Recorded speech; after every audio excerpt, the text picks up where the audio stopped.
Muy buenos días, hermanos, ¿cómo están? Qué alegría poder saludarles. Vamos a continuar con la explicación de Daniel capítulo 8, Daniel capítulo 7, capítulo 8, acerca del cuerno pequeño. Vimos los antecedentes del cuerno pequeño. Vimos cómo antes que el cuerno pequeño llegue a despuntar y llegue a dominar el mundo, tanto política como religiosamente, hemos visto que la existencia de tres poderes anteriores: Babilonia, Medo-Persia y Grecia. Luego viene el Imperio Romano en sus dos facetas, en su faceta religiosa y en su faceta política y en su faceta religiosa. Vamos a ver en este tercer tema sobre el juicio investigador, vamos a ver la identidad del cuerno pequeño. ¿Quién es o qué poder en el mundo representa al cuerno pequeño o encaja dentro de la descripción del cuerno pequeño según Daniel capítulo 7 y capítulo 8? Vamos a orar primero para que el Señor nos pueda iluminar. Bendito Padre que estás en el cielo, muchas gracias, Señor, por habernos cuidado en este momento, por habernos protegido hasta hoy, darnos vida y salud. Oh Dios, te suplicamos tu bendición y la iluminación de tu Espíritu Santo para comprender tu palabra, para entenderla, y no solamente entenderla, asimilarla en nuestra vida y también compartirla. De nada sirve conocer, Señor, estas profecías si no nos llevan a tus pies, si no nos llevan a una entrega del corazón a ti. Y eso es lo que queremos hacer, estudiar las profecías cristocéntricamente, que nos muestren la manera maravillosa como tú diriges los hilos de la historia de este mundo y cómo tú tienes el control de todo, Señor, y que al final tu reino va a prevalecer. Danos entendimiento, por favor, Señor, y que tu Espíritu Santo more en nuestro corazón y nos des la capacidad de que estos conocimientos fluyan a través de nuestros labios hacia los que no te conocen, hacia los que no saben, Señor, lo que viene en este tiempo final. Gracias, Señor, en el nombre de Jesús. Amén. Amén. Mis hermanos, vamos a continuar con el tercer mensaje. Nos quedamos con Daniel capítulo 2, Daniel capítulo 7 y Daniel capítulo 8. Vimos que en Daniel 2 está Babilonia. En Daniel 7 es el león con alas, que es Babilonia. Por supuesto, en Daniel 8 ya no menciona a Babilonia porque Daniel 8 comienza a partir del imperio Medo-Persa. Vemos en Daniel capítulo 2, después de Babilonia vino Medo-Persia. En Daniel capítulo 2 el tercer poder es Grecia.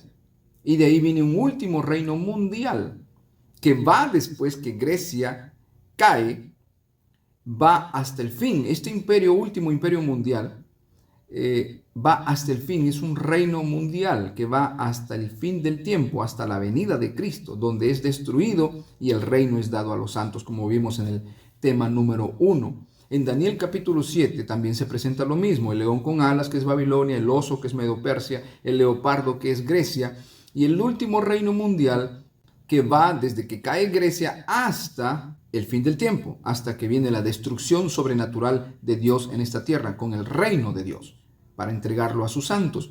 En Daniel capítulo 8, como dije, no se menciona a Babilonia porque comienza a partir del imperio Medo-Persa. Después viene el macho cabrío, que representa a Grecia. El macho cabrío tiene un cuerno grande, que es Alejandro el Grande. Alejandro el Grande murió, un poquito más de 30 años, murió. Le surgieron 4 generales: Lisímaco, Casandro, Seleuco y Ptolomeo. Y después de estos 4 generales, que eran el imperio griego, cuando cayeron, fueron asimilados, surgió el imperio romano, que es el último imperio, el cuarto imperio mundial, y va hasta, en sus 2 etapas política, hasta el fin, en su etapa religiosa, hasta que Cristo viene y entrega el reino a los santos. Que quede siempre esa idea. Estos esquemas son claros, mis hermanos. Estamos viendo el panorama general de la profecía. No nos estamos deteniendo versículo por versículo porque ya, como les repito, ustedes ya lo tienen explicado. El conocimiento básico, elemental sobre Daniel, lo tenemos en nuestra página web, donde yo coloqué los temas del pastor Joel Flores, una explicación muy clara, muy concisa acerca de Daniel, capítulo por capítulo. Lo encuentran ustedes en lahora11.com bajo la serie de Daniel. Ustedes pueden verlo, los invito a verlo. Y si conocen amigos, personas nuevas que están recién teniendo interés en conocer las profecías, en conocer la palabra de Dios, puedan mostrarles ustedes esa serie de Daniel de Canal Nuevo Tiempo del pastor Flores. Es una explicación muy interesante, precisa acerca del libro de Daniel.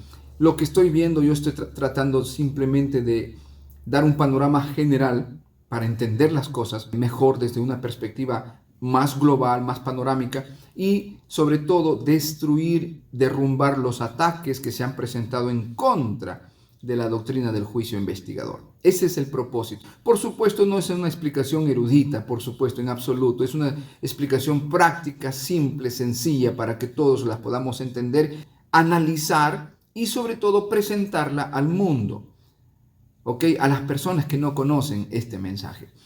Vemos allí nuevamente el último reino de Dios en los 3 capítulos, capítulo 2, capítulo 7 y capítulo 8, vemos el último reino viene de Grecia. Este último reino mundial va hasta la segunda venida de Cristo, porque después viene la destrucción sobrenatural al final. Cristo deja caer la roca no por mano humana, Cristo viene y entrega el reino de Dios a su pueblo. ¿Ok? Entonces eso es básicamente. Ahora vamos a ver, hermanos, vamos a ver una declaración atrevida de un personaje que en las últimas 2 décadas se ha puesto a criticar y a tratar de mellar la confianza del adventista del séptimo día en la palabra de Dios. Y la acusación más clave, más aguda, es que el adventista ha formado su confianza en la doctrina del juicio investigador, no porque la Biblia lo diga, sino porque lo dice Elena de White. Y dice, los adventistas creen en Elena de White, han cimentado sus doctrinas y su confianza en los escritos de la hermana White y no en la Biblia. Y él va en contra del sábado, va en contra del juicio investigador. Me refiero a este señor Del Ratzlaff. Me dio tanta tristeza. Conocí a un hombre que fue compañero mío un año antes que yo en la Universidad Adventista. Él se graduó un año antes que yo. Yo lo respetaba mucho porque era un profesional, tenía otra profesión. Y después que se graduó como licenciado en esa profesión, vino a la Universidad Adventista y se graduó como licenciado en teología. Un hombre que yo admiraba mucho por sus conocimientos de la Biblia, un hombre serio, un hombre cuajado, respetado, un hombre muy conocedor, no solamente de la teología, sino también de otras disciplinas. Sin embargo, a lo largo de los años, este hombre fue carcomido por las doctrinas y enseñanzas de Del Ratzlaff. Comenzó a cuestionar el sábado, comenzó a cuestionar el juicio investigador. Yo le mandé libros, le mandé explicaciones, le mandé artículos, no gané nada. Cuando ya se metió la duda en este hombre, no había explicación que lo cambiara. Y es bien triste, hermanos, habiendo tantos versículos, tanto fundamento, extraviarse simplemente por las argumentaciones vacías y huecas de un hombre que se levantó en contra de un movimiento mundial como es la Iglesia Adventista. Es triste, hermanos. Hasta el momento, personalmente, como pastor, como teólogo, no he encontrado nada contrario a la palabra de Dios. Y siempre defiendo la palabra de Dios, la doctrina adventista con la palabra de Dios. Siempre he tenido ese germen de apología, no soy un apologeta, pero siempre me ha gustado cuestionar, conversar sobre las doctrinas, no quedarme tranquilo con lo que nos dicen otros, sino buscar yo por mí mismo, indagar. Y he tratado siempre de hacerles despertar a mis hermanos a lo largo de Sudamérica, en Norteamérica también, en el Caribe, en los viajes donde he hecho durante estos últimos 20 años y bueno, desde Sudamérica ya desde el año 90. Siempre he tratado de picar la curiosidad, de que los hermanos no se queden simplemente amén, amén diciendo, sino que piensen, usen su razonamiento y comparen las doctrinas que conocen para que tengan una seguridad, un firme fundamento frente a los cuestionamientos que se levanten en contra de nuestra doctrina. Entonces este Del Ratzlaff ha minado la confianza en la doctrina adventista en muchos. Yo tuve la alegría de encontrarme con un compañero mío, licenciado en teología, también él, en una de las giras que estaba haciendo conciertos. Fui a cantar a su iglesia, fui a hacer un conciertito ahí con él, le prediqué la palabra del Señor a su congregación y fuimos a comer aquella noche, estuvimos conversando y cuando estábamos ya terminando, ya para despedirnos, él sacó un libro de su maletín y me dice, Samuelito, esta es la verdad, descúbrela, me dice, no te quedes con el conocimiento que tienes, hermano, te han engañado, me dice, descubre la verdad. Y me dio un libro de Del Ratzlaff acerca del sábado. Y yo, hermano, muy respetuosamente, por supuesto, le dijo, mire, hermano, si hay una de las doctrinas más claras, más serias, más contundentes, más firmes, más indiscutibles, es la doctrina del sábado. Y créeme que me da mucha tristeza que Del Ratzlaff siga minando la confianza en esta doctrina bíblica 100%. Mira, hermano, no te puedo aceptar porque no lo voy a leer, no tiene sentido leer. Yo ya he leído mucho sobre lo que él piensa, su posición, y no tiene sentido que te lo reciba, hermano. Muchas gracias, no te enojes. Y él me abrazó, me dice, no, simplemente quería compartir con esto. Amigos, nos abrazamos, nos despedimos. Ese es el asunto, hermanos, cómo mina la desconfianza. Algunos argumentitos, y eso lo vamos a ver en este momento, unos cuantos argumentos y la persona se trastabilla, hermano, se quiere caer en la confianza que ha tenido durante años sobre una doctrina, y simplemente porque alguien viene y presenta 2, 3 argumentos muy sencillos y simples, ya la persona se inquieta. Hermanos, ¿cuán firmes estamos? Dime, ¿cuán firme estás tú en la verdad? ¿Serás capaz de con la Biblia poder demostrarle a alguien que el sábado es el día del Señor? ¿Estás viendo los argumentos en contra del sábado en este momento y los estás depurando poco a poco con la Biblia? ¿O estás esperando que llegue el tiempo final para hacer eso? Oh, hermanos, hay muchos argumentos que te van a sorprender. Argumentos falsos, por supuesto, en contra del sábado y te van a tomar por sorpresa. Es mejor estudiarlos desde hoy para que nada te sorprenda, mi hermano. Así que es importantísimo el estudio. Yo veo, hermanos, no solamente en cuanto al sábado, en cuanto al juicio investigador, en cuanto a otros temas. Los hermanos miran un video y piensan que el predicador ya dijo la última palabra, es inspirado por Dios y porque lo ven carismático y muy alegre y que habla, que dice, no, la verdad por encima de todo. Piensan que ese hombre está diciendo la verdad. Tengan mucho cuidado, hermanos. Yo les dije allá por el año 90, yo me sorprendí, yo estaba estudiando teología, yo me sorprendí cuando vi algunos videos de unos predicadores por ahí, de un predicador que presentaba temas que el Papa se va a morir, que el Papa le va a dar un infarto, que es el último Papa y que de ahí va a venir un octavo Papa, que este Papa ya está viejito, decía, y ya le faltan un par de años y se muere, o sea que la persecución está lista porque este Papa va a ser el que va a firmar la ley dominical y el último Papa, el octavo, va a ser el que va a hacer la persecución, así que hermanos, preparémonos. Ay, la gente se asusta. Y comenzaban a darle ofrendas y a darle donaciones y mandarle donaciones de todo el mundo a este hombre. Oh, mis queridos hermanos, no hablo de uno, hablo de varios. Tengan cuidado cuando escuchan noticias así, noticias sensacionalistas. Y hay predicadores que son así, hermanos, y realmente miles de hermanos ingenuos de buen corazón caen. Hermanos, estamos hablando del año 90. Del año 88, del año 90, hermanos, no ha pasado nada porque es puro sensacionalismo. Y yo a lo largo he ido siempre estudiando, hermanos, porque como les dije, yo siempre he tenido esa inquietud de estudiar y ver lo que dicen estos predicadores. Y hoy aparecen unos cuantos también por ahí que están, que esto, que la música, que aquí, que allá, que esto y por aquí. Los hermanos piensan que es la última palabra, que son inspirados y que yo le pregunté al demonio cuál es la música del Señor y que el demonio le dijo, la única música del Señor es esta y nada más, las demás músicas me dan miedo, pero la que yo respeto y que es de Dios es esta. Y ¿cómo puedo creerle yo a lo que dice un demonio? Hermanos, ¿no se han puesto a pensar? Oh, mis hermanos, vamos a ser engañados, estamos siendo tan frágiles, tan ingenuos para caer en la trampa del enemigo, hermanos. Cualquier momento se nos va a presentar el apóstol Pedro, entre comillas, y nos va a decir muchas cosas y vamos a creer, a correr a creerle. Tengan mucho cuidado, tenemos que estar fundamentados en un escrito está. Es la palabra de Dios la que nos tiene que dar firmeza. No son las especulaciones. Hay que ver, hay que estudiar la palabra del Señor, pero estar fundamentado y ser una persona seria.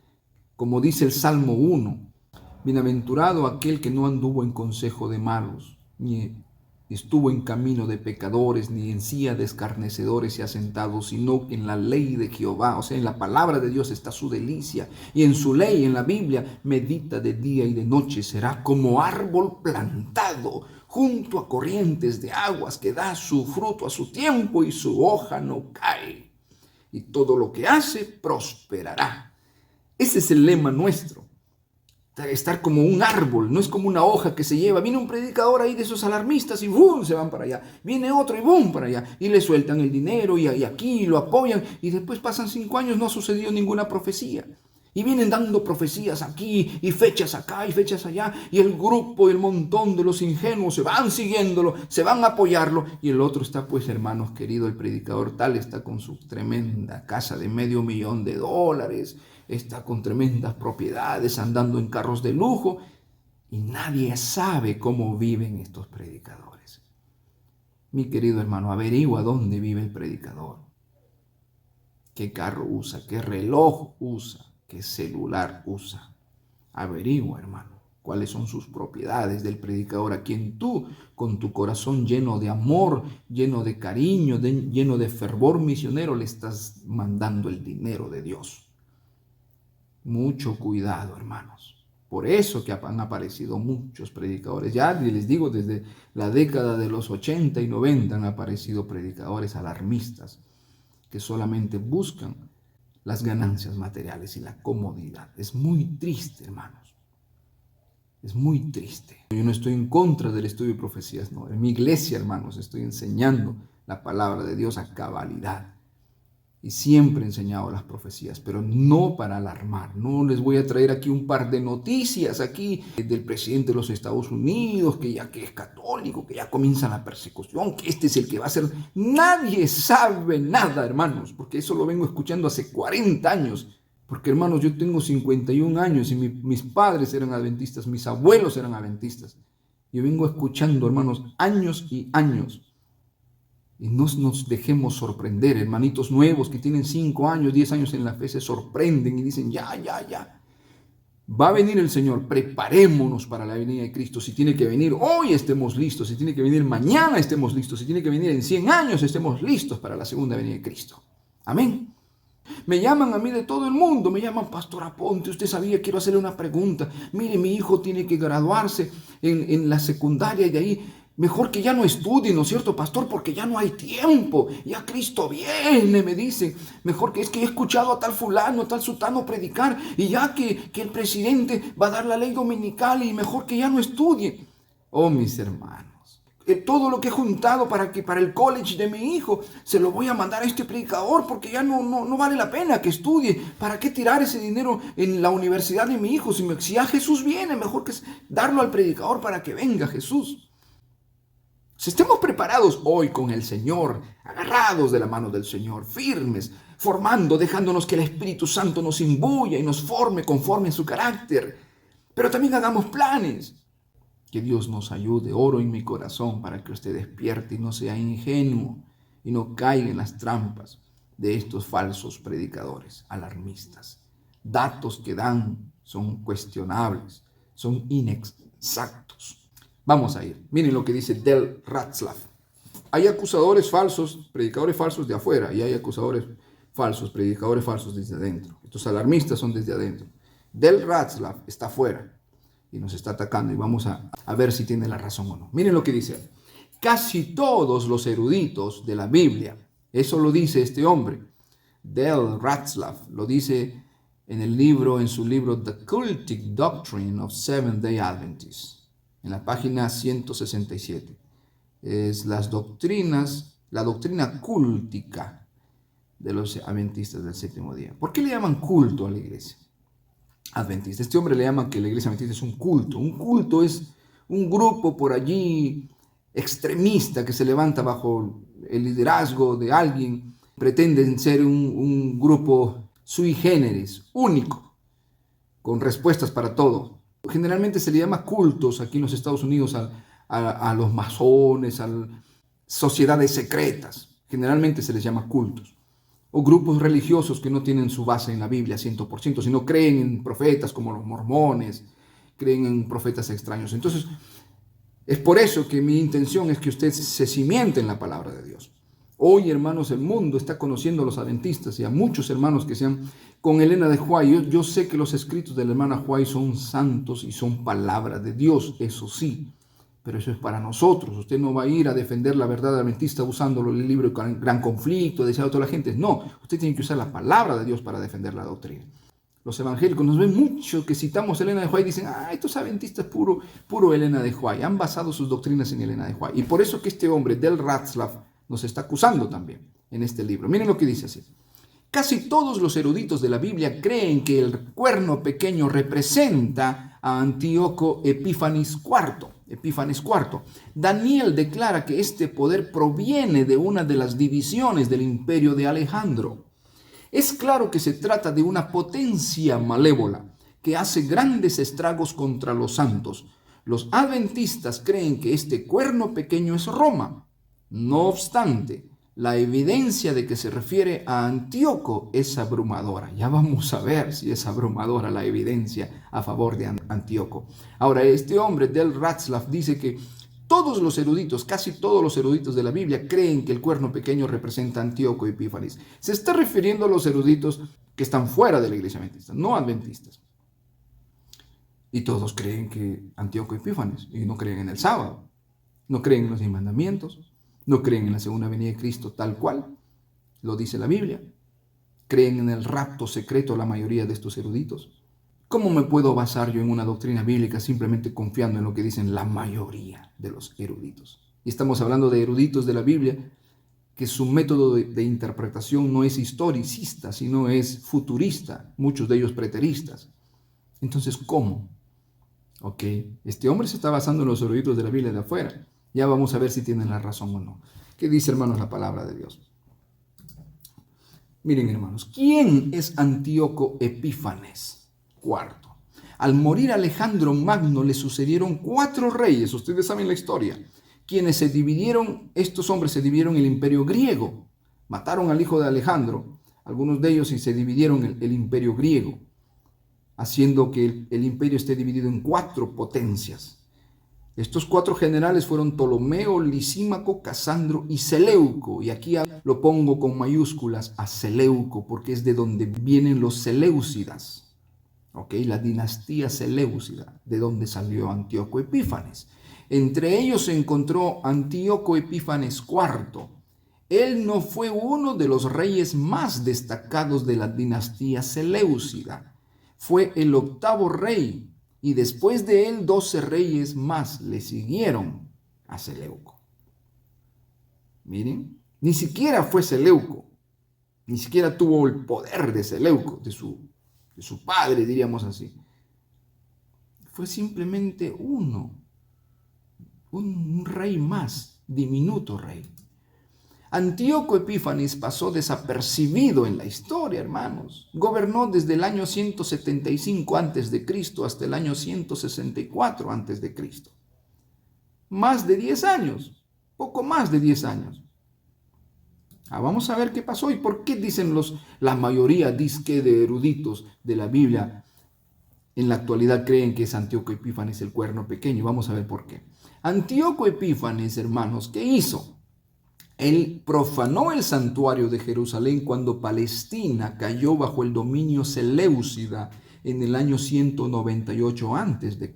O sea, él no conquistó Jerusalén. Miren, en otras palabras, Antíoco no conquistó Palestina, simplemente se apoderó de ella después que ya había sido subyugada. Fue la profanación del santuario y sus servicios de parte de Antíoco. Y solo esto, lo que ha causado que muchos comentadores bíblicos lo identifiquen como la entidad en Daniel, que se engrandeció contra el príncipe de los ejércitos y por él fue quitado el continuo sacrificio y el lugar de su santuario fue echado por tierra. Y a causa de la prevaricación le fue entregado el ejército junto con el continuo sacrificio y echó por tierra la verdad e hizo cuanto quiso y prosperó. Este cuerno pequeño, los eruditos bíblicos no adventistas dicen, es Antíoco Epífanes, simplemente porque profanó el templo de Jerusalén, solamente por ese hecho, por una característica. Y vamos a ver todas las características del cuerno pequeño y vamos a ver si Antíoco Epífanes encaja en todas las características que la Biblia da en Daniel capítulo 8 y capítulo 7 acerca del cuerno pequeño. Vamos a continuar. ¿Qué hizo Antíoco Epífanes, hermanos? Volvemos a contestar la pregunta. En confabulación con los judíos helenizantes, Antíoco hizo que se construyera una estatua de Zeus en el atrio del templo al lado del altar de ofrendas quemadas, en el cual comenzaron a ofrecerse animales inmundos. Se dice que fueron cerdos. Eso hizo Antíoco y fue terrible lo que hizo. Esta profanación continuó durante unos 3 años hasta que los judíos bajo los macabeos retomaron control del monte del templo y restablecieron los servicios de adoración según el patrón bíblico. Por eso se dice que la purificación del santuario al fin de los 2300 días de Daniel 8:14. Entonces ellos dicen así: Antíoco Epífanes profanó el santuario por 3 años y medio y luego vino la purificación del santuario, porque los macabeos, después que desterraron a los seleucidas, siervos de Antíoco, ganaron la batalla los macabeos, ellos restauraron el servicio normal del santuario, el servicio diario, y luego purificaron el santuario porque habían sido ofrecidos cerdos. Entonces, simplemente por esa pequeñita coincidencia, que es una característica apenas, ya todos dicen: ve, Antíoco Epífanes es el cuerno pequeño. Vamos a ver. Ustedes saben, los macabeos, pueden leerlo ustedes, la historia de lo que pasó en primera y segunda de Macabeos. Eso está en la Biblia católica, porque Macabeos no fue incluido en el canon bíblico. Es un libro apócrifo, pero pueden leerlo como historia, ¿no es cierto? Vamos a continuar. Entonces, ¿es Antíoco Epífanes el cuerno pequeño? Esa es la gran pregunta. Y le vamos a contestar a Del Ratzlaff. Veremos las características del cuerno pequeño en comparación con el reinado de Antíoco. Vamos a ver las características. Número 1. Características del cuerno pequeño en comparación con el reinado de Antíoco. Número 1. El cuerno pequeño, hermanos, terrenal final en Daniel 8, surge después de Grecia. ¿Ok? Surge después de Grecia. Al igual que las potencias terrenales finales en Daniel 2 y 7. Aquí Antíoco se ajusta a la profecía en que surgió dentro de la dinastía seleucida, que vino después de la muerte de Alejandro el Grande y la desintegración de su imperio. ¿Ok? O sea, el cuerno pequeño surge después de Grecia. Perfecto. ¿Ok? Está bien. No del todo, porque los seleucidas eran griegos, y aunque continuaron, pero pongámosle, ya démosle allí un sí, que vino después del poderío griego, Antíoco Epífanes. Vamos a ver. Número 2. Esta potencia terrenal final, o sea, el cuerno pequeño, al igual que aquellas en Daniel 2 y 7, es destruida sobrenaturalmente en el fin. ¿Ok? El cuerno pequeño es destruido en el fin. Es una frase empleada de varias maneras en Daniel 8 y que hemos demostrado en los temas anteriores, que se refiere al fin del mundo en ocasión de la segunda venida y después. ¿Ok? O sea, el cuerno pequeño tiene que llegar hasta el fin, porque en el fin viene Jesús, el Rey de Reyes, lo destruye y le entrega el reino a los santos del Altísimo. Entonces, este cuerno pequeño tiene que durar hasta el fin. Aquí, en este punto, Antíoco Epífanes fracasa, porque Antíoco Epífanes no llegó, hermanos, ni siquiera al año 150, 140 a.C. Antíoco Epífanes es un personaje que murió casi 200 años antes de Cristo. No podría cumplir una profecía que señala hasta el fin del mundo, porque el fin todavía no ha llegado. Nosotros que estamos viviendo en el año 2021, el fin todavía está en el futuro y no sabemos cuándo será el fin. O sea, en estos momentos debería estar Antíoco Epífanes vivo, pero ya murió hace casi 200 años antes de Cristo. Entonces el cuerno pequeño sí está hoy. Ya lo vamos a ver por qué.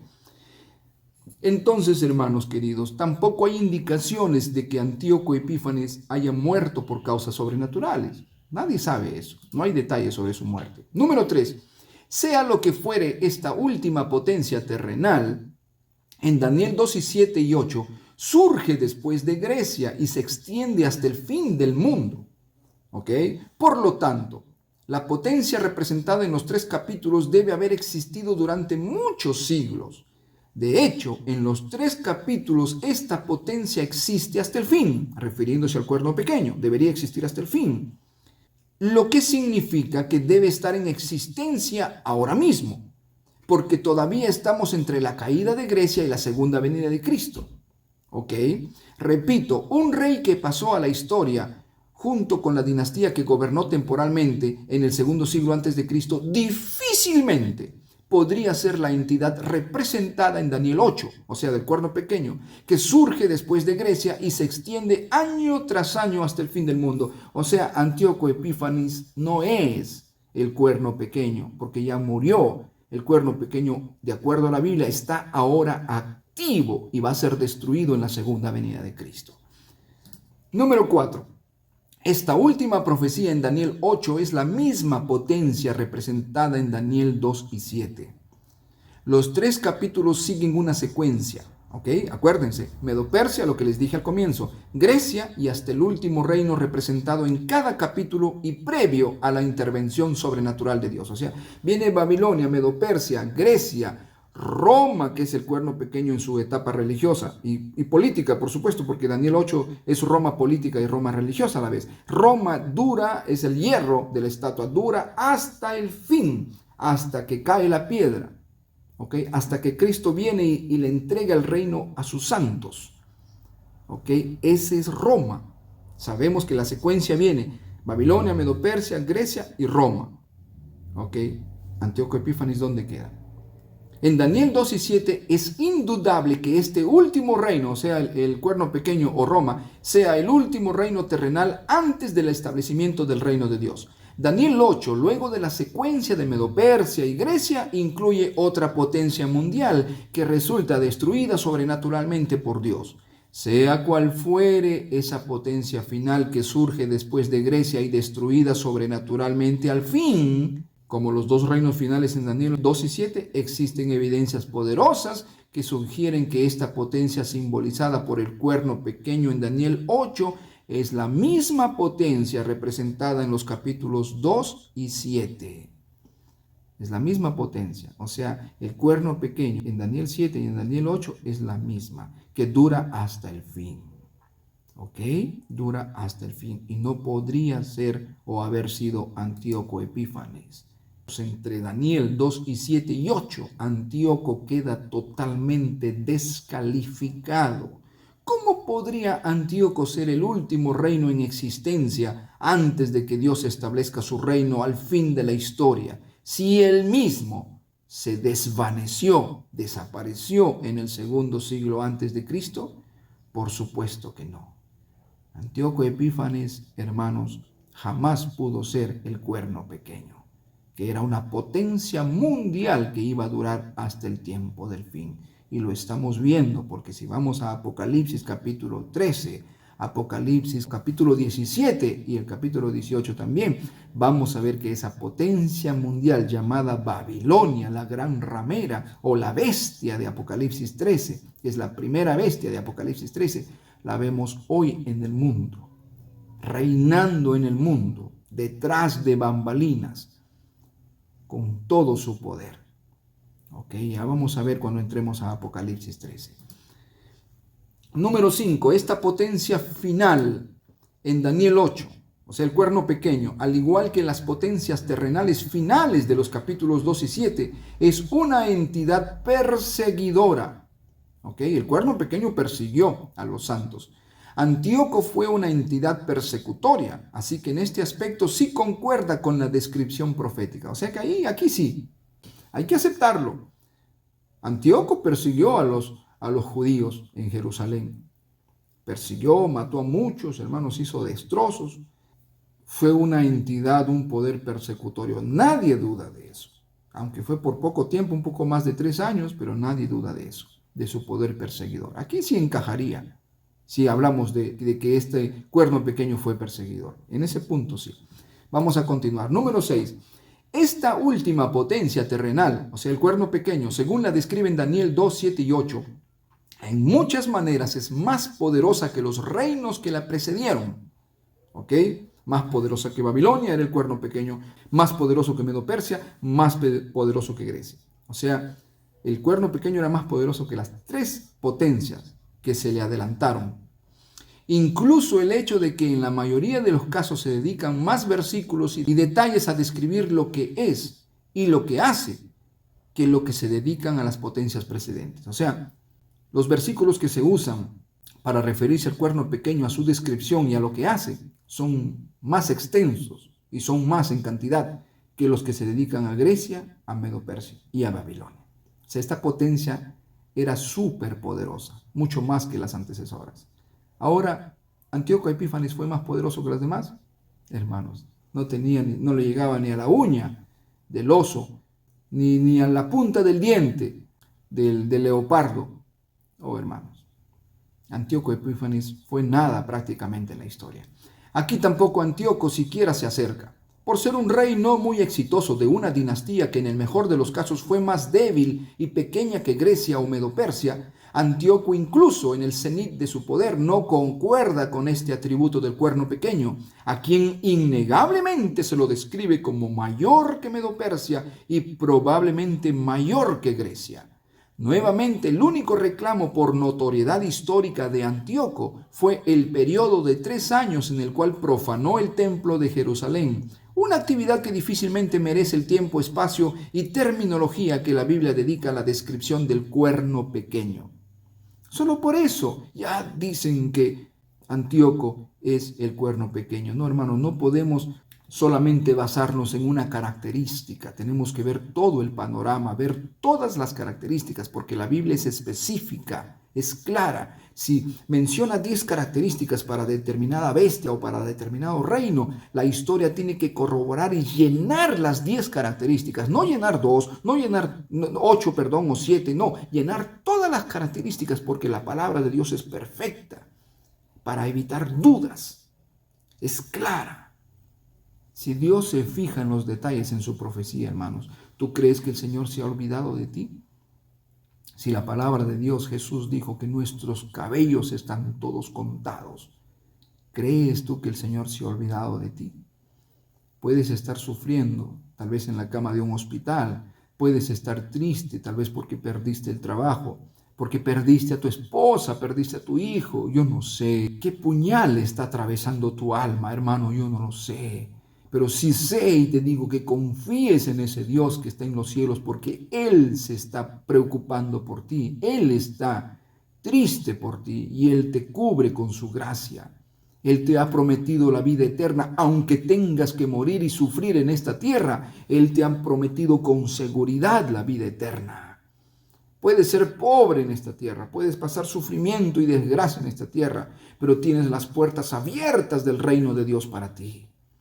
Esa es la gran esperanza. Por eso que Jesús presentó en la Galería de los Santos, en el Museo de los Santos, fieles hombres de fe, en el capítulo 11 de Hebreos, Él presentó nombres allí, como Moisés, como Abraham, Elías, presentó nombres de grandes personajes bíblicos. Pero a partir de los versículos 38 en adelante, Él presenta al montón de fieles siervos de Dios que ni pasaron hambre, se sufrieron perseguidos en los desiertos, que el mundo ni siquiera era digno de ellos, pero ellos también recibirán lo prometido. Lee el capítulo 11 de Hebreos al final, los últimos versículos, y te vas a dar cuenta que ellos también se van a levantar a recibir el premio que tiene Cristo Jesús para ti y para mí.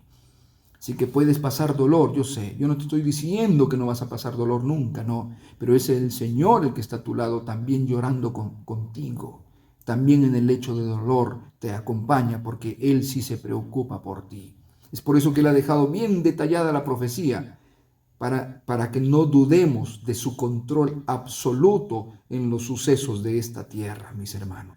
La siguiente, de las 6 características del cuerno pequeño, hemos visto que Antíoco cumplió 2. ¿Surgió después de Grecia? Sí. ¿Y fue un poder persecutorio? Sí, solamente 2. Las 4 características restantes, que sería destruido sobrenaturalmente al fin del mundo, que existiría durante muchos siglos, incluso hasta nuestros días y más allá, que sería el último reino terrenal antes del establecimiento del reino final de Dios y que sería mayor que los reinos que lo precedieron, especialmente Medo-Persia, sin lugar a dudas, lo descalifican como cumplimiento del papel del cuerno pequeño. No es Antíoco Epífanes el cuerno pequeño. Antíoco Epífanes no cumple en lo absoluto la profecía del cuerno pequeño de Daniel 7 y 8. ¿Qué poder entonces en el mundo? ¿Qué poder en el mundo que surgió después de la caída de Grecia y ejerció suprema autoridad hasta la venida de Cristo encaja con la descripción del cuerno pequeño? ¿Cuál es ese poder? Busquémoslo. No lo vamos a encontrar. Solamente encontramos un solo poder que surgió después de Grecia y va completando y llenando las características del cuerno pequeño, y ese poder es Roma, el imperio romano. Vamos a verlo en estos momentos. ¿Cuál es entonces? Vamos a verlo.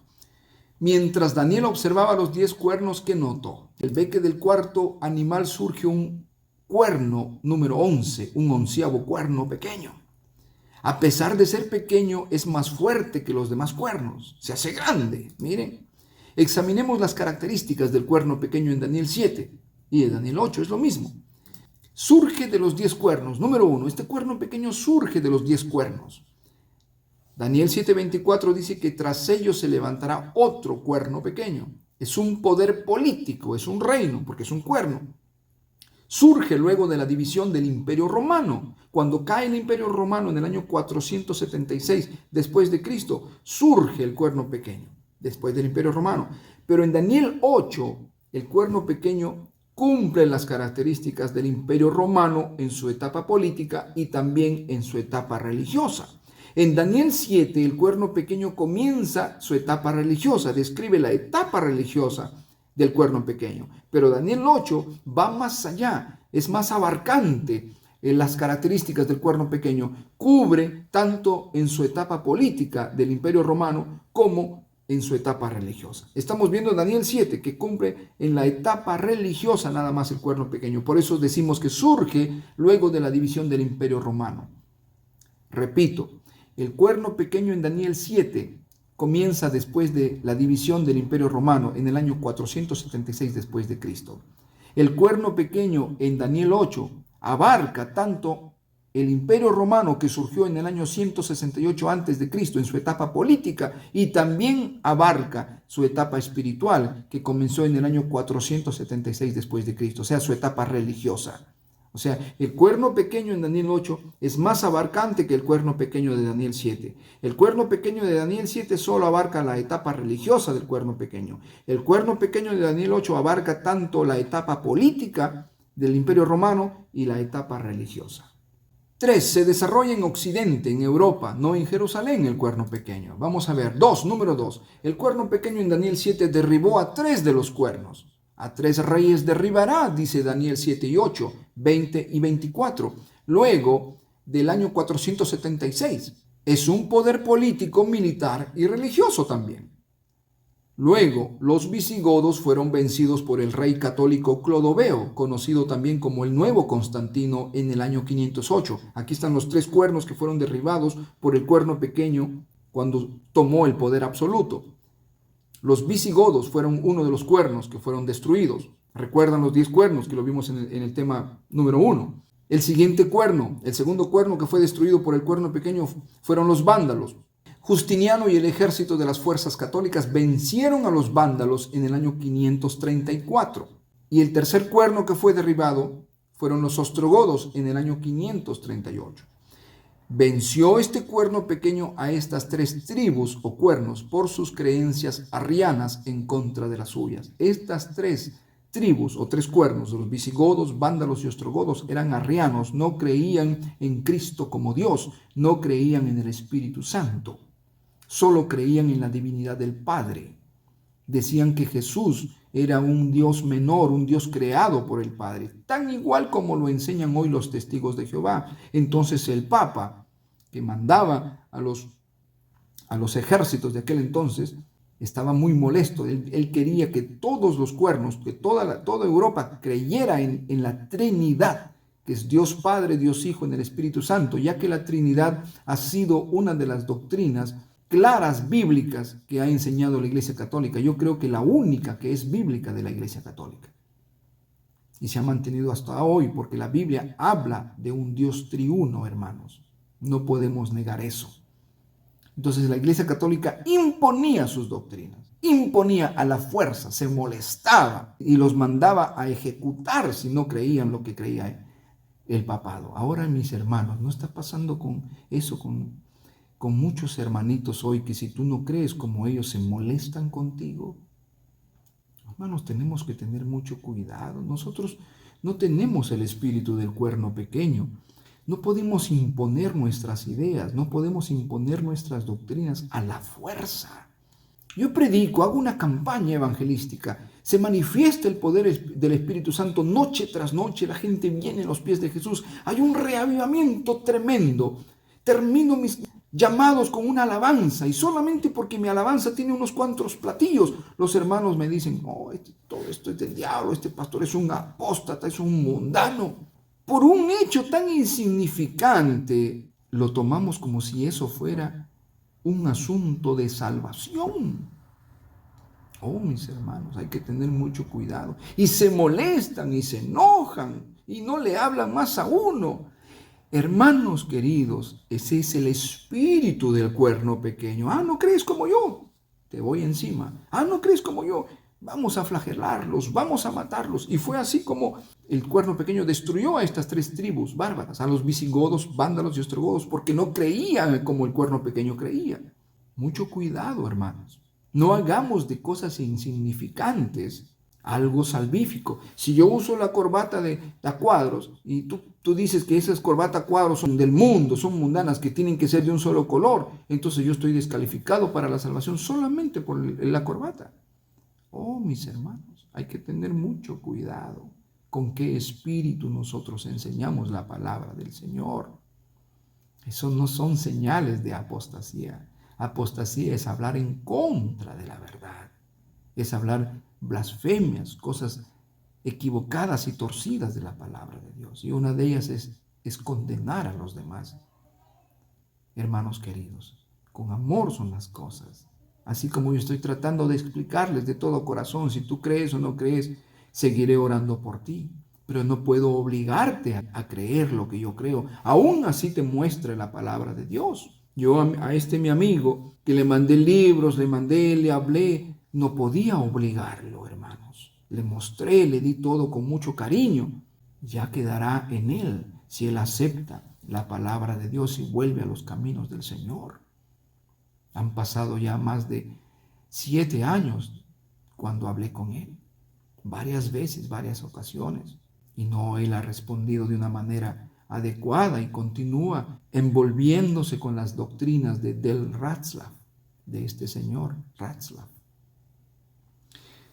Hermanos, el cuerno pequeño imponía su doctrina bajo la fuerza. Número 3, este cuerno pequeño era diferente de los demás cuernos. Tenía ojos como de hombre y una boca que hablaba arrogancias, dice Daniel 7, 8 y 20. Tiene un representante, un líder, es un hombre que hablaba con gran insolencia, dice el versículo 20. 3. Sus victorias militares le concedieron el poder sacrosanto de Pontifex Maximus, o sea, sumo pontífice, en calidad de sacerdote supremo. Justiniano promulga un edicto donde confirma legalmente al obispo de Roma, Juan II, como cabeza de todas las iglesias. Oh, ¿quién le podía discutir al papado, hermanos, en aquel entonces? Durante más de 1500 años los reyes se postraban ante el Papa. Los gobernantes le rendían pleitesía a los papas. Nadie le podía discutir en nada, hermanos. Ellos mandaban, comandaban. La Iglesia Católica era la que reinaba, hermanos. Nadie podía cuestionar sus enseñanzas. Tenían que someterse a las buenas o a las malas. Número 4. Este cuerno pequeño era más grande que los demás cuernos. Parecía más grande que sus compañeros, dice Daniel 7:20. Comenzó su carrera siendo más pequeño que los otros reinos, pero esto cambió cuando el obispo de Roma, Virgilio, asume como primer papa al subyugar a las 3 tribus en el año 538 después de Cristo, y llegó a ser más grande que los otros cuernos, ¿no? Y los dominó al resto de las 10 tribus, a los 10 cuernos en los cuales se dividió el Imperio Romano. Este cuerno pequeño empieza pequeño, pero luego le es dada autoridad sobre toda tribu, lengua y pueblo y nación, dice el versículo 25, y se corrobora cuando veamos Apocalipsis capítulo 13.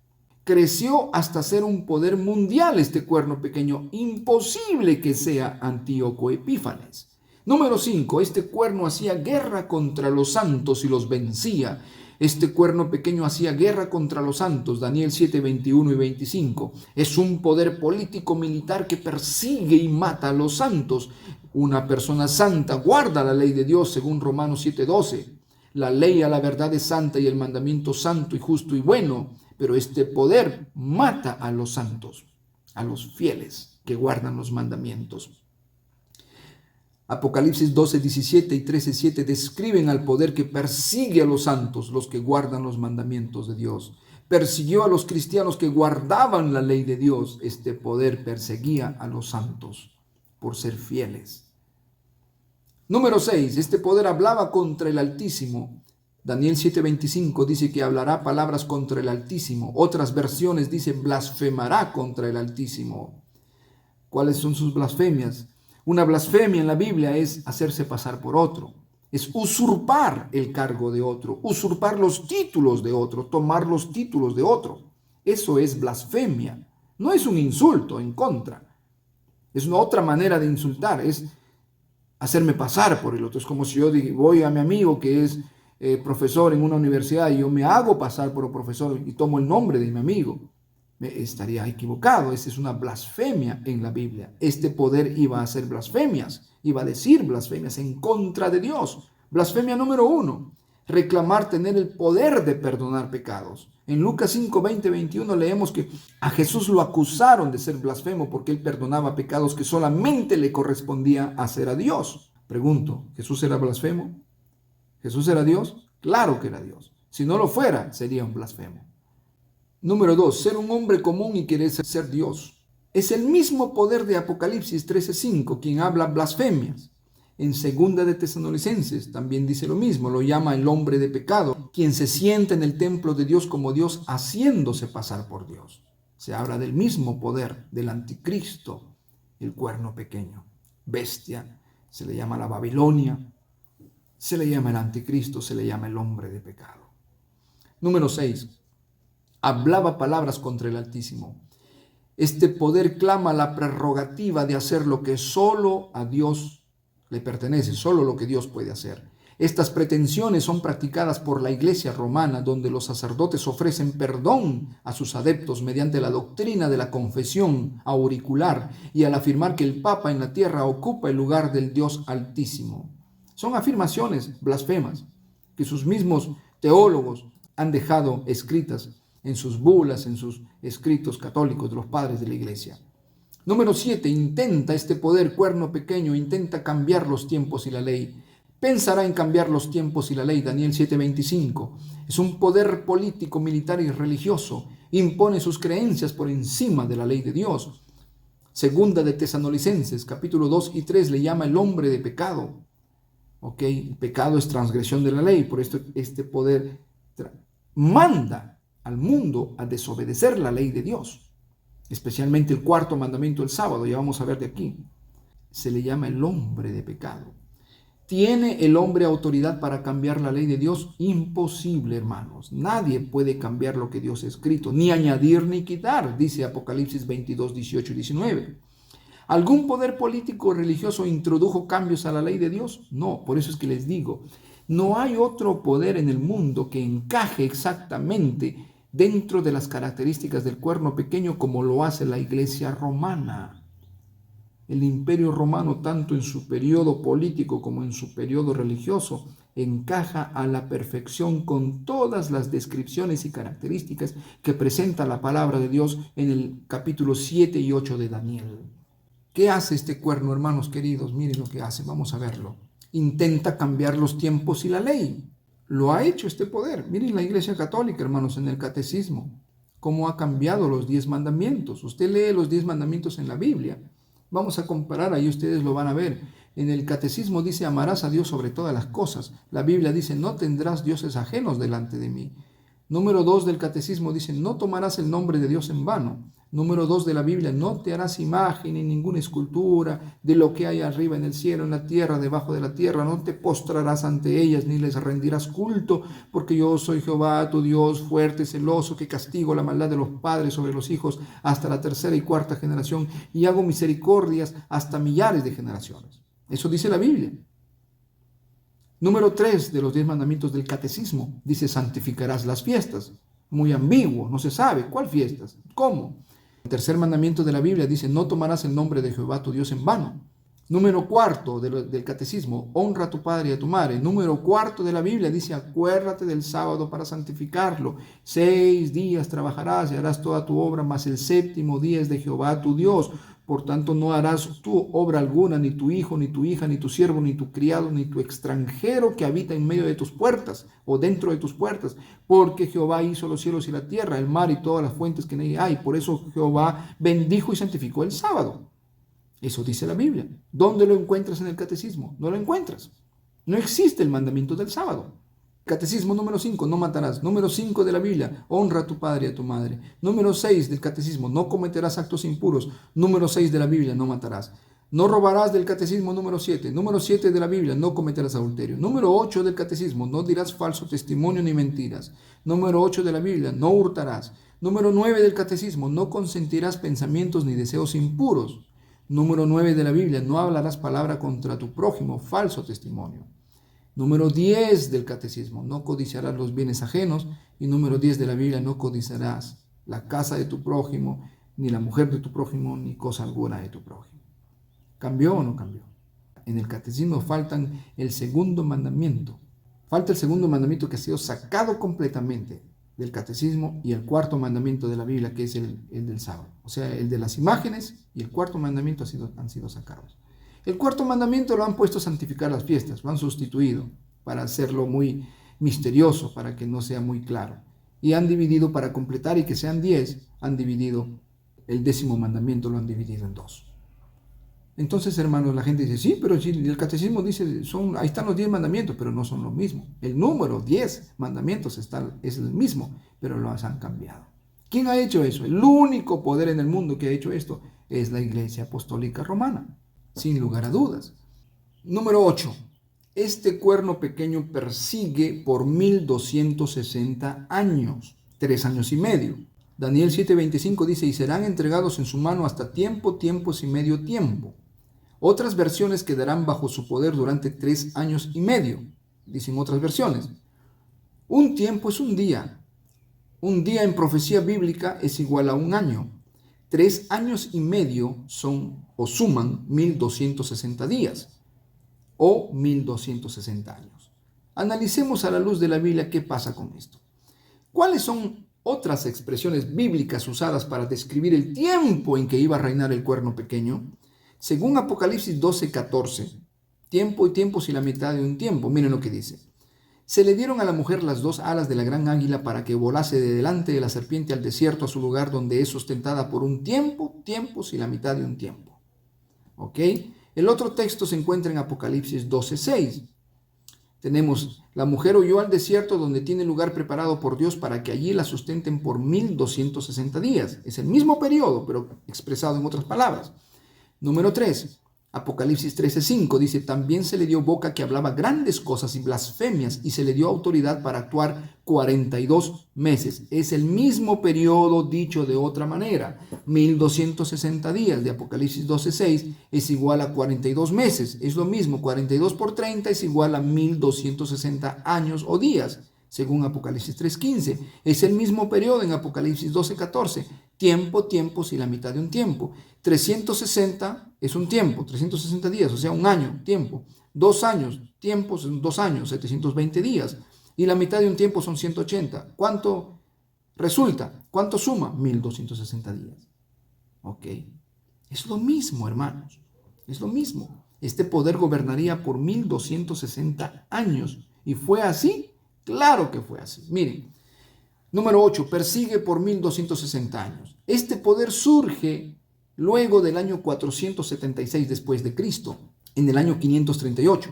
O sea, este poder surge luego del 476 después de Cristo. O sea, exactamente este poder del cuerno pequeño surge en el año 538 después de Cristo, cuando derriba a la tercera tribu bárbara, que son los ostrogodos. Persiguió a los santos fieles del Señor. Durante ese periodo de 1260 años, la historia de la iglesia medieval deja en su estela, hermanos, todo ese periodo sangriento, miren, el sangriento rastro de las cruzadas, la Santa Inquisición, las masacres de San Bartolomé, la persecución a los valdenses y demás cristianos. Todo eso, hermanos, dejó la Iglesia Católica Romana durante 1260 años. Se calcula que se persiguió y mató a más de 50 millones de personas. Increíble. Más que el total de muertes de las 2 guerras mundiales. Increíble. Nos asustamos porque el COVID-19 ha matado a miles de personas, a más de 1 millón de personas en el mundo. Pero este poder político religioso que está hoy actualidad dando la fachada, un poder santo y piadoso, ha llevado a la tumba más de 50 millones de personas. Terrible, hermanos, terrible. Número 9, su dominio le es quitado a este poder, pero se sentará el juez y le quitarán su dominio. Daniel 7:26. El 1 de enero de 1798, el general Berthier, al comando de las tropas del ejército francés, guiadas por Napoleón, quienes habían invadido Italia, recibe la orden de prender al Papa. Le llegó su hora del fin. Apocalipsis 13 nos habla que fue su herida mortal, pero esa herida mortal fue sanada. ¿Ok? Después del periodo de supremacía papal de 1260 años, porque si tú cuentas desde el año 538 después de Cristo, que surgió el papado, hasta el año 1798, tú vas a darte cuenta que es exacta la profecía, que suman 1260 años. Exacta. Dice, después del periodo de supremacía papal, 1260 años, se llevan al Papa Pío VI prisionero y desterrado. Así terminó la supremacía papal. Apocalipsis 13:3 afirma que se le quitó el poder, pero que surgirá nuevamente al final de los tiempos, haciendo que todos adoren en contra de la ley de Dios. Terrible, hermanos. Al final de cuentas, ¿qué pasará con el cuerno pequeño? Miren lo que le va a pasar. Hasta que vino el anciano de días y se hizo justicia a los santos del Altísimo. Pero se sentará el juez y le quitarán su dominio para que sea destruido y arruinado hasta el fin. Daniel 7:22 y 26.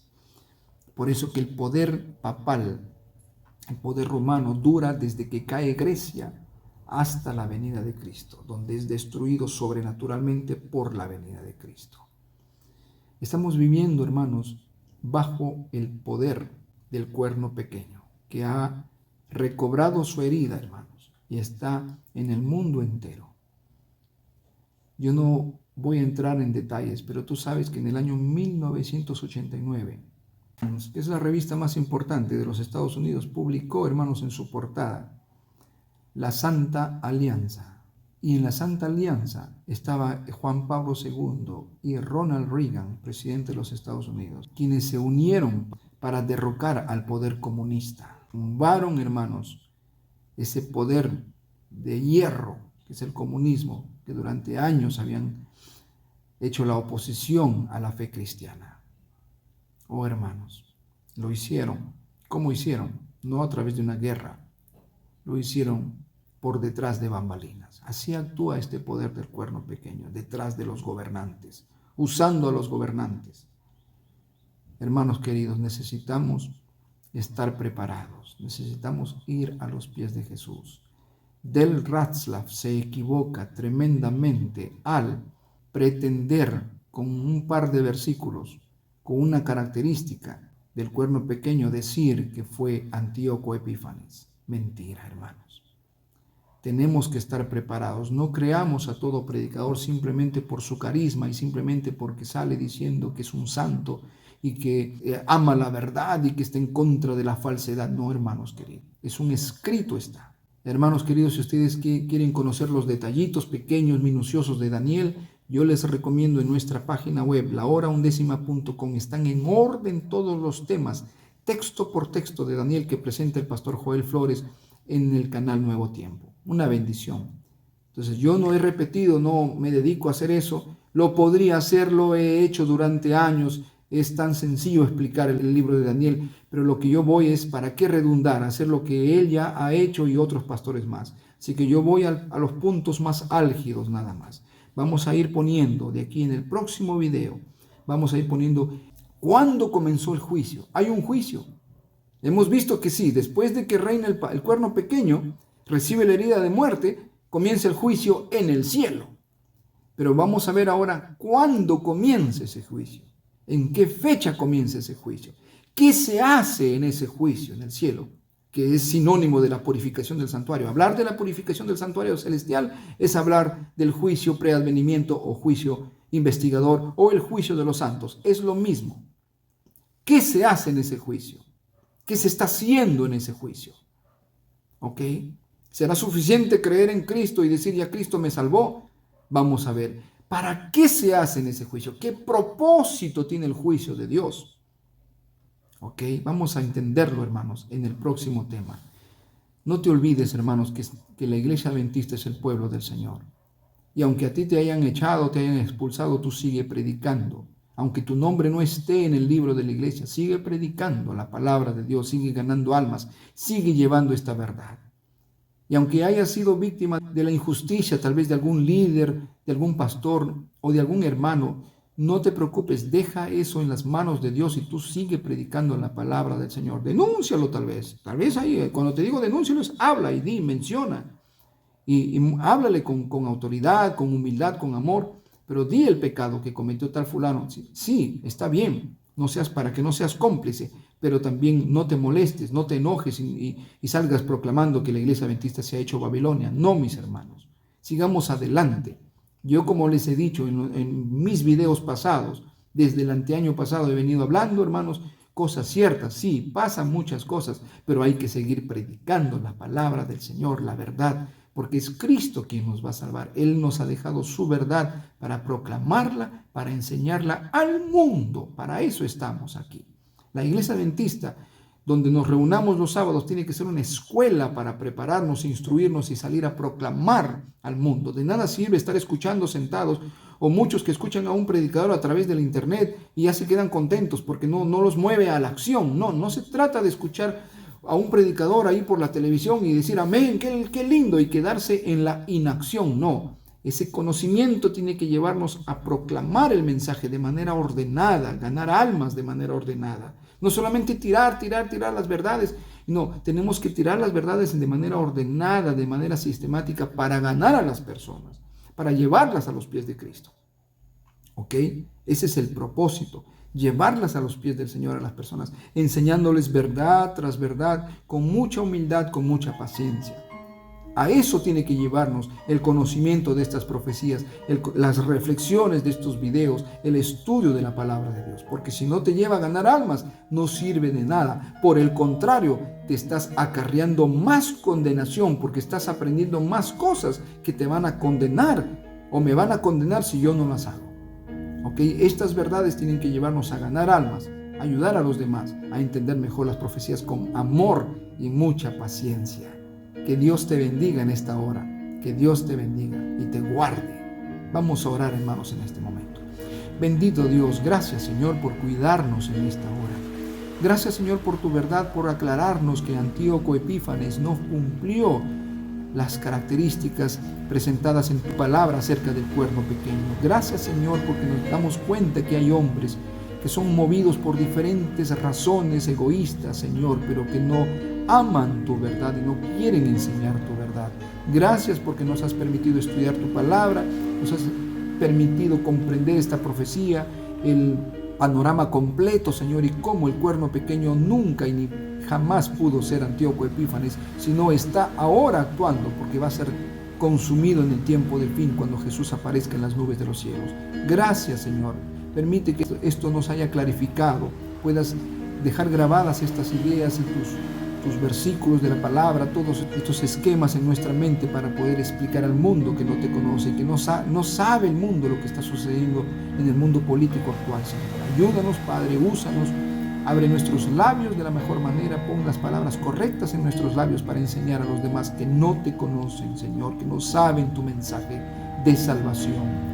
Gracias, Señor. Acompáñanos en este momento y guárdanos de todo mal. Te damos la gloria, Señor, por habernos enseñado en este momento. En el nombre glorioso, maravilloso de Jesucristo te suplicamos. Amén, Señor. Amén. No se olviden de visitarnos, hermanos, en lahoraundécima.com. Ahí aparece abajo de la pantalla, lahoraundécima.com. Llámenos también, 804-677-1704. Hay hermanos que me han llamado desde Europa, están comunicándose conmigo para predicarles, están viendo los videos. Amén, que Dios los bendiga, que se siga regando la palabra de Dios para todas partes del mundo, porque esa es la idea, llevar una reflexión. Cada predicador lleva una reflexión. Si es que somos sinceros, llevamos una reflexión, un ángulo más, un enfoque más, para ir edificándonos poco a poco. No somos perfectos, somos seres humanos falibles, pero hacemos lo mejor de nuestra parte para llevarte la palabra de Dios y te prepares para encontrarnos con el Señor Jesucristo en las nubes de los cielos muy pronto. Que Dios te bendiga.